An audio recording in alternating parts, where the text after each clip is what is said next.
Le déconfinement va prendre du temps. C'est la raison pour laquelle je regardais ce que disait hier le Premier ministre. Le nombre de cas en Île-de-France est plus élevé qu'espéré.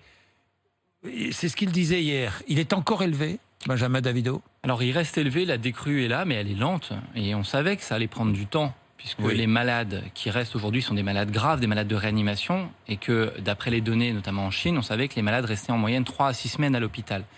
Et donc ce temps, si vous voulez, on a eu le temps d'armer les lits d'hôpitaux pour accueillir ces malades, mais on n'a pas eu le temps aussi de s'organiser pour finalement faire ce qu'on appelle du post-réanimation, c'est-à-dire des unités spécialisées pour ce qu'on appelle le sevrage ventilatoire.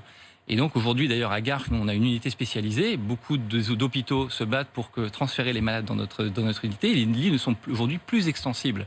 Et donc tout ceci, comme vous l'expliquez très bien, ça prend du temps. Je pense qu'aujourd'hui, il faut être pragmatique. Il faut aussi être dans l'optimisme. Il faut que tout le monde fasse des efforts pour se remettre au travail et que le signe du déconfinement, c'est un excellent signal parce qu'aujourd'hui, on est arrivé quand même à une cassure magistrale de ce virus. Je ne connais aucune maladie pour laquelle on confine le monde entier pendant des mois. Et ça, c'est quelque chose de spectaculaire que je n'aurais jamais pensé si on m'avait posé la question ici il y a 6 mois.